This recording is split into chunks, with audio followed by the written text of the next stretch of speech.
Out.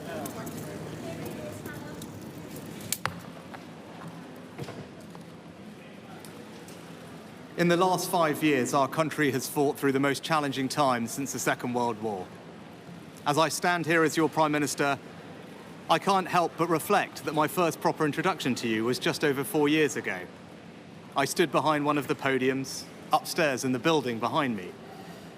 I told you that we faced a generation-defining moment and that we as a society would not be judged by some government action, but by the small acts of kindness that we showed one another. You met that challenge, and then some, and I have never been prouder to be British. And when I introduced the furlough scheme, I did so not because I saw a country simply in need of desperate help, albeit we were, but because I saw a country whose future hung in the balance. I could be bold and trust in the tens of millions of you at home that you would rise to the moment, or I could accept the inevitable millions of job losses and pick up the pieces. In truth, it was no choice at all. I have never and will never leave the people of this country to face the darkest of days alone, and you know that because you've seen it. As I did then, I will forever do everything in my power to provide you with the strongest possible protection I can. That is my promise to you. Because for so many of us, it's easy to forget the scale of what we've been through. We were hit by a pandemic that upended normal life. Who would have thought that the government would ever tell us how many times a day we could leave our homes? Then, just as we were recovering from COVID, war returned to Europe, with Putin's invasion of Ukraine sending your energy bills spiraling. I came to office, above all, to restore economic stability.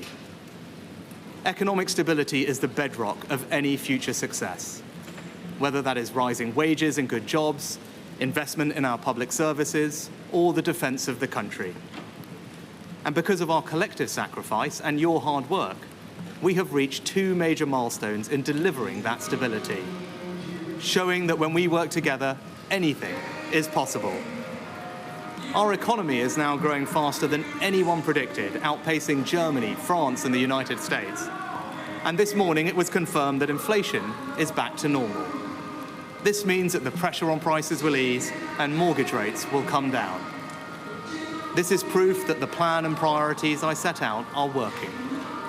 I recognise that it has not always been easy. Some of you will only just be starting to feel the benefits, and for some, it might still be hard when you look at your bank balance. But this hard-earned economic stability was only ever meant to be the beginning.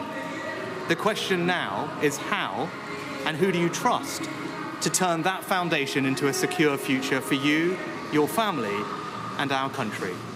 Now is the moment for Britain to choose its future, to decide whether we want to build on the progress we have made or risk going back to square one with no plan and no certainty. Earlier today, I spoke with His Majesty the King to request the dissolution of Parliament. The King has granted this request, and we will have a general election on the 4th of July. This election will take place at a time when the world is more dangerous than it has been since the end of the Cold War. Putin's Russia is waging a brutal war in Ukraine and will not stop there if he succeeds. That war has also made it all too clear the risk to our energy security.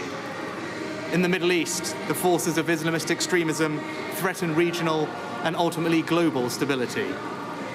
These tensions are exploited by extremists who seek to undermine our values and divide our society here at home. China is looking to dominate the 21st century by stealing a lead in technology. And migration is being weaponized by hostile states to threaten the integrity of our borders. And these uncertain times call for a clear plan and bold action to chart a course to a secure future.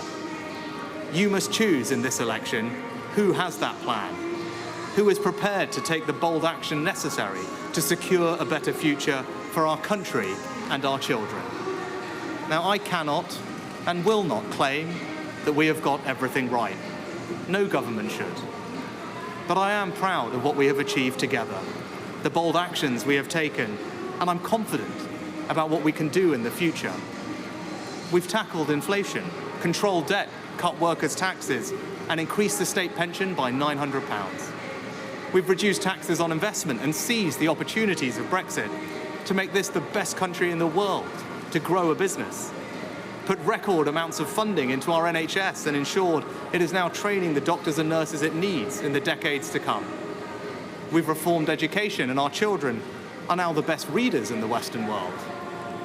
We prioritised energy security and your family finances over environmental dogma in our approach to net zero. We fully funded an increase in defence spending to 2.5% of GDP. We made a decision to invest more in local transport that you actually use, rather than endlessly plough more money into HS2.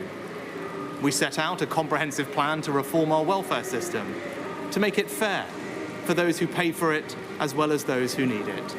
Immigration is finally coming down, and we are stopping the boats with our Rwanda partnership. And we will ensure that the next generation grows up smoke-free. I hope that my work since I became Prime Minister shows that we have a plan and are prepared to take bold action necessary for our country to flourish.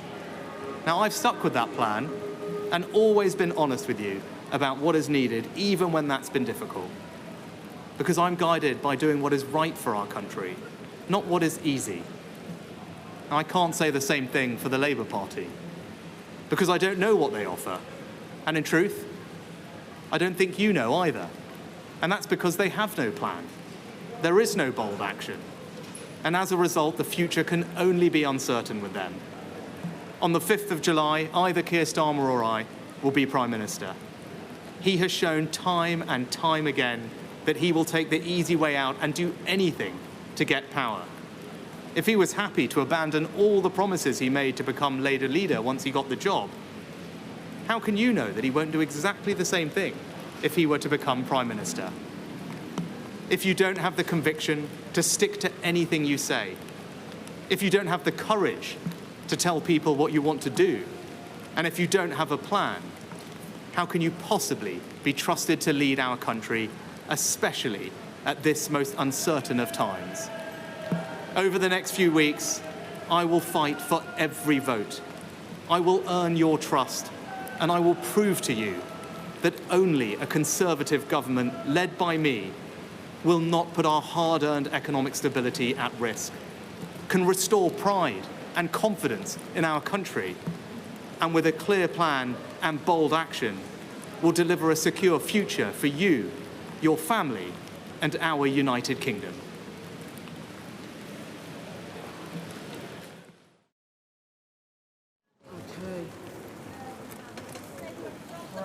That was the Prime Minister, Rishi Sunak, calling a snap election for July the 4th. I have to say, not everything perhaps went to plan. He was absolutely drenched by the weather. He did it to the backing soundtrack of Things Can Only Get Better, which of course Tony Blair, I think, came to power with in 1997.